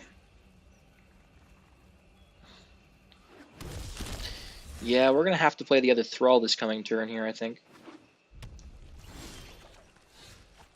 Exposed to Daylight. Okay. I haven't seen any targets for that in this matchup just yet, so... Panther... Okay. No attacks. I'd love to be attacking with all these 3 power flyers, but I am just so close to just dying on the spot that I don't believe I can actually do that. Yeah, this Infiltrator is going to be really bad for me. Just stacking all these spirits one at a time to just get me down. I mean, I do have a fair amount of life gain here, so like it's not just gonna kill me. Which is nice.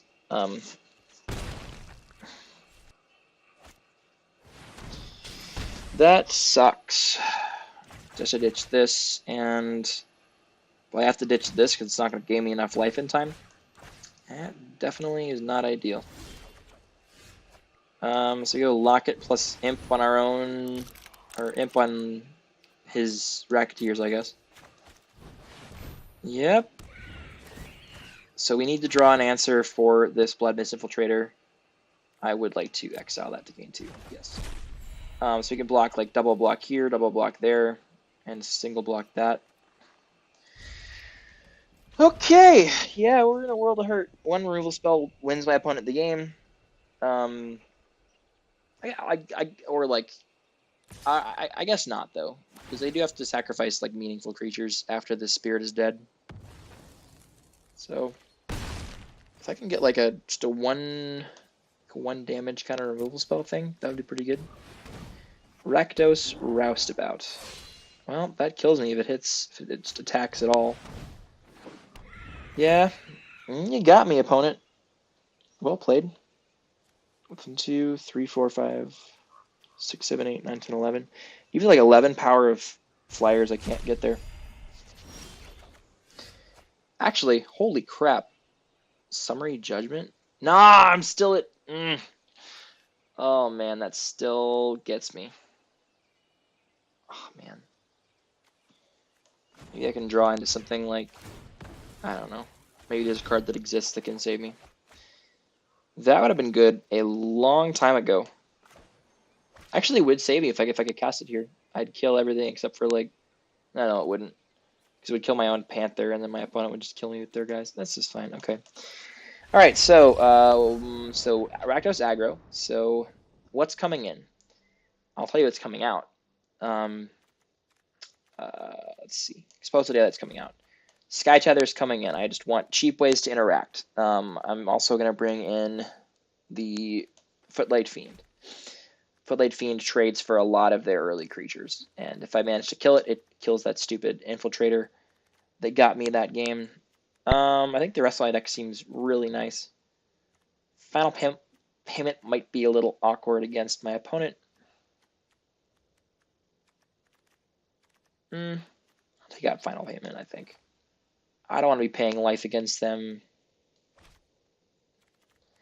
We have enough removal as it is for this to be fine. I think I do want to be on the play in this matchup for simple reason that my opponent's going to probably have a lot of spectacle cards and is just very aggressive in general. And so I kind of just want to be getting out ahead of them. And this Cry is going to be excellent. Okay, sweet.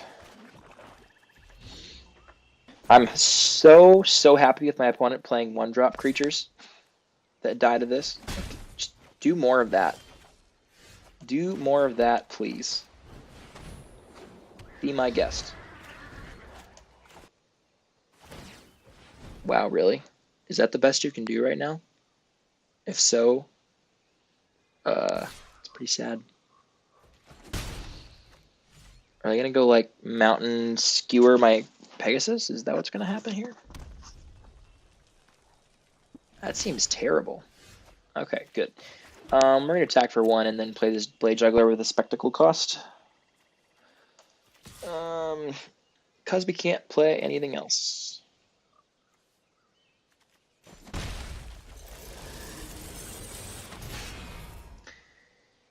Alright, it does die to the Cry, but, I mean, if this guy's trading for a creature, which it probably will be because I will be attacking with it, that's totally fine. Landing this Bellhaunt is going to be really, really good. Yeah, double Cry is great. Okay. This card team is very, very good against my opponent's deck.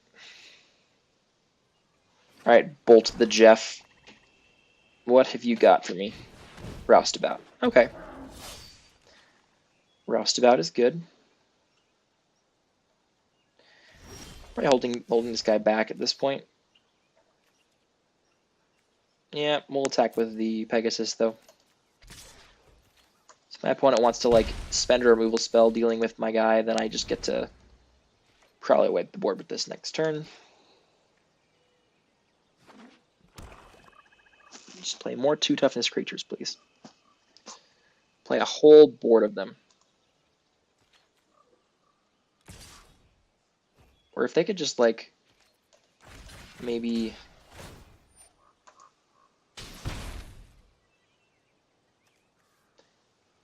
play some combat trick. Ooh. Or not. Okay.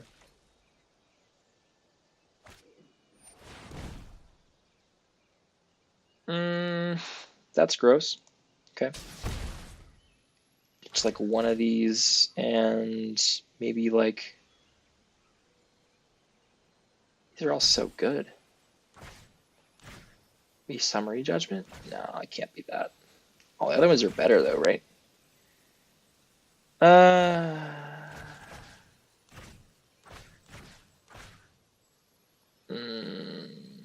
Maybe Grasping Throw. I'll never get to cast this game.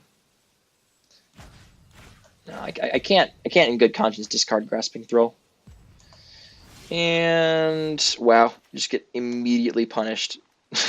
Rip. Okay, this is fine. I'll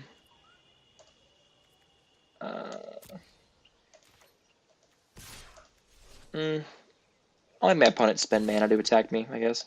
This is fine. Okay.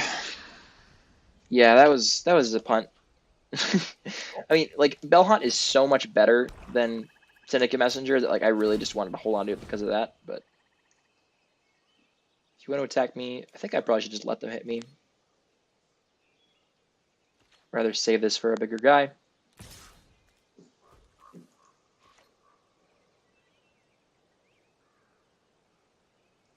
Can't really do anything here. A second Carnage? Jesus. Okay. All right. I guess I'm discarding this and the other one, right? My God. All right. Well, I mean, I can't. Man. That is so gross. What in the world?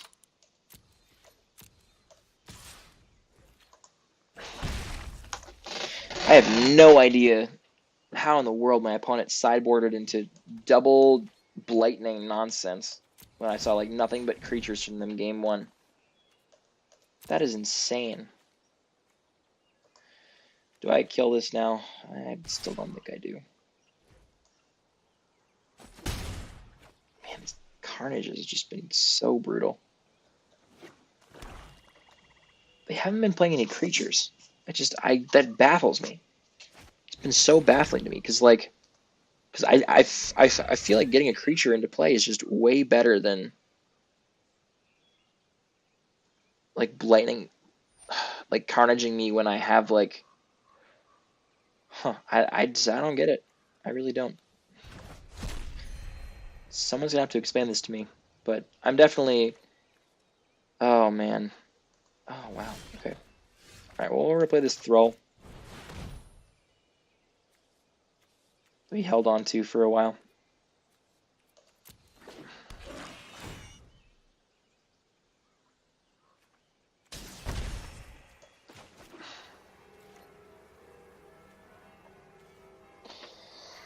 Woo, baby. Yep.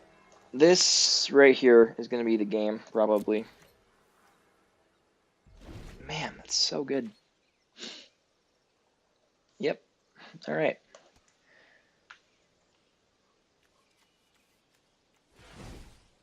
We are technically ahead on board with our board right now, but I mean, yeah, I mean, this is not really where I want to be. It's really weird 'cause if I think about it, right? I probably could have just 2-for-1 my opponent with Cry on like turn 3 had I decided to be on the draw instead of on the play. That would have been way better. Man, I just get to get wrecked by all of this nonsense. Crazy. Absolutely crazy.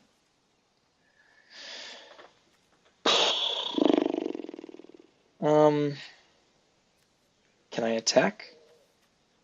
Can I afford not to?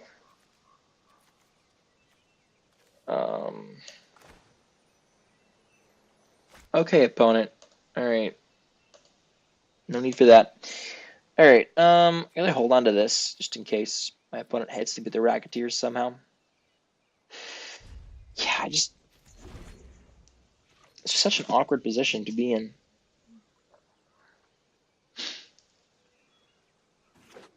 My best chance of winning this game is probably just drawing into my Ethereal Absolution, because that'll really, like, put the screws in on my opponent. Oh, god dang it. Oh, it's so good. It's so good. Oh, I don't even get to crack my locket here, because I have to kill the Orzhov Racketeers if they attack.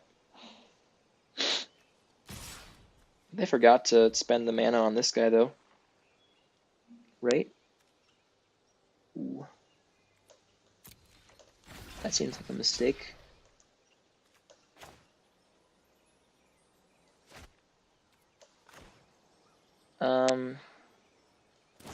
Yeah, we gotta kill this guy.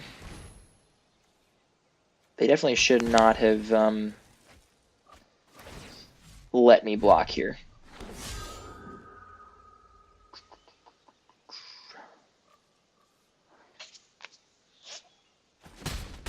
Okay. I mean, Pegasus does hold off these guys pretty well, so, I mean, I'm not out of it. Light up the stage is excellent, though. Okay, only drawing one good creature is fine, though. Alright, so we're going to play this Guildgate tap now, and we're going to pass. If my opponent decides they want to be attacking with whatever, probably going to demise the Imp and block one of the Spirits. Hopefully they decide that attacking with everything is a good idea. And if they don't, so if they don't want to attack, I'll probably just end up cracking this locket. Yeah, perfect. Let's kill that right now. Block here. Yep, we're gonna need some more creatures, like one more. That's not a creature. Can I get a way to kill this, please? And go. Oh, sick. That's great. And Imp is going to be able to exile one of my opponents. Exile a creature to give me some life here. This is great. I mean, we are doing it. Sort of. Hanging in there. And, wow, Archway Angel. Oh, man, you couldn't have come at a better time. Whew. Let's go. Gain 4. Not nearly as insane as some of the Archway Angels can get out of the Gates deck, but that feels excellent to be able to do that. Ooh, baby. Archway Angel. Scorchmark. Yeah, that's good. I did not want that to happen, but luckily for me,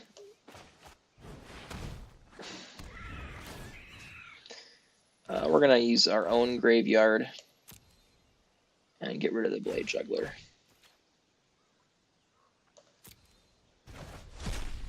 And do I want to attack with Archwing Angel? Probably not, because I can eat the Rakdos Roustabout. I'm going to attack with the Pegasus, but I don't really feel comfortable attacking with the Pegasus. Just because like our opponent is at 17 and we are at 12. And I think we probably have better late game options than our opponent does. Ooh, attacking with that. Let's pause the game. I don't want to risk the Angel. I'm fine making the trade here. They probably have like another Scorch Mark or something. Yeah, there we go. Dagger Caster. So Caster would have destroyed the Angel there. So good call by me there. Okay. And we got nothing still. And all I need to draw is just the one Ethereal Absolution. I think we just get there. But we're going to need to... Theater of Horrors? Oh, God. That is bad. That is really bad. Can I draw my Insane Enchantment, please, too? Deck. Alright. Okay, that is an Insane Enchantment that I have in my deck. I mean, that kind of negates one of these damage per turn, which is nice, I guess. It's definitely not the ideal enchantment for me to draw, but it is definitely good. I play this Plains now. I'll bluff some nonsense. And because my opponent has me on a clock, I really can't afford to... that's good. Can't really afford to be attacking with either of these creatures just yet. Fireblade Artist. Yeah, it's pretty good.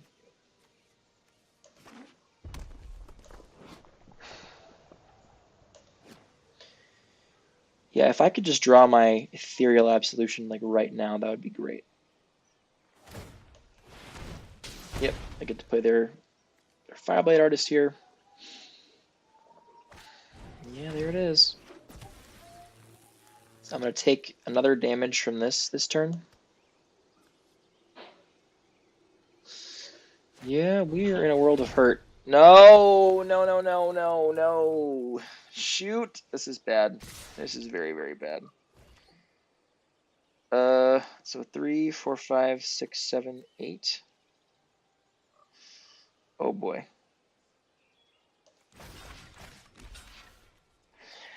Guess I'll take 7 and then kill the Spirit just because I don't want the Fireblade Artist to sacrifice it. Yeah. Okay.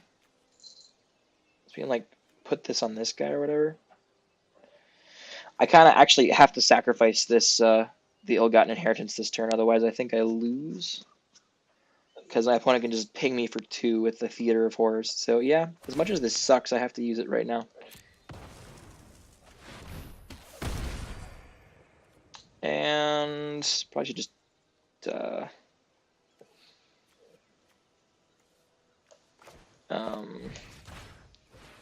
Sky Tether the Artist down and get in there for 3 with the Angel. I have to try to end this game at some point.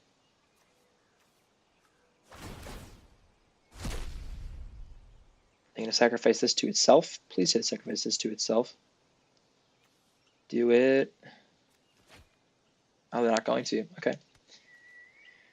Alright. It pinged me for 1. Okay, go to 5. Play the Infiltrator, which definitely does kill me next turn. Unless I draw. I get another damage off that. Man, the land was pretty clutch there. Yeah, I think I just lose. Can't beat the Theater Force. Man. You know, what really did that this game was the double Carnage early on in the game. That really was what did it. Because I had just such like a insane like value game to start with, but I just couldn't get use out of these cries at all. I had to discard each one of them to a separate copy of Carnage. and ended up not getting there. Absolution did not come to me. But we get to put our opponent down to, hold on. Can we survive? They ping us for 1, and then they sack our creature, and that's we actually just lose. There's no way. They have lethal on us. They got lethal on us. And alright, opponent. Well played. Well played.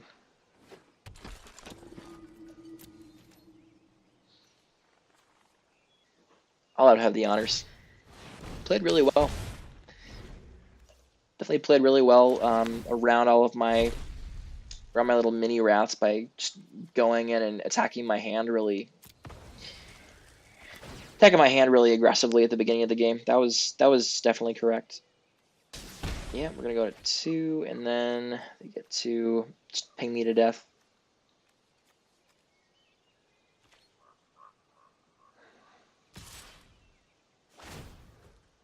Yeah, sacrifice Blade Artist, Fire Blade Artist here to the Blood Mist Infiltrator. And that's good. Well played. Alright. You got me. Alright. Okay. Well, that wasn't too bad a run, honestly. Like, 4-2 was perfectly respectable with this deck. I definitely think we made a mistake there in that last round, in the last game, by not being on the draw. It's one of those things that is kind of counterintuitive, I guess. But it's a pretty good learning lesson for me, is that if you have your deck set up in such a way that you want to be on the draw, that you have a lot of that defensive speed that works better on the draw. Just because let's say my opponent plays a 2-drop, and then I play whatever, and they play a 3-drop, and then I turn 3 cry both their creatures away. Like that's a game that I basically already won, and it's turn 3. It's a lot worse if, say, like they play a 2-drop, and then it's my turn 3. I have the cry in my hand, and I can't cast it because I don't want to just kill one creature with it, and it just doesn't really work out all that way. It doesn't really work out all that well in terms of just the way that the game plays out. So anyway, yeah, really cool learning moment. So I'm just gonna go and claim my prize real quick, open up some of these packs, and then we'll be on our way. Okay, and we've got Immolation Shaman. We've got Plaza of Harmony. That's gonna be pretty fun. We've got a Mythic Wildcard. Awesome. Okay. We've got a Simic Ascendancy. Yeah, 2 more packs here. Looks like our vault is just about bursting here. Godless Shrine is great. And the last pack, we've got a Pestilent Spirit. Cool. All right. Well, everyone, thanks for watching. It's meant a lot for me, for you all to be here. And anyway, I will see you around. Hey everyone, thanks so much for watching my video. If you like what you saw, please feel free to leave a like or comment down in the comment section down below. And if you'd like to see more of me, you can do so by clicking one of the links over here on my left, or subscribe by clicking the link right here in the middle. Anyway, that's all we got for this video, so until next time, this is Lord Alvon, signing off.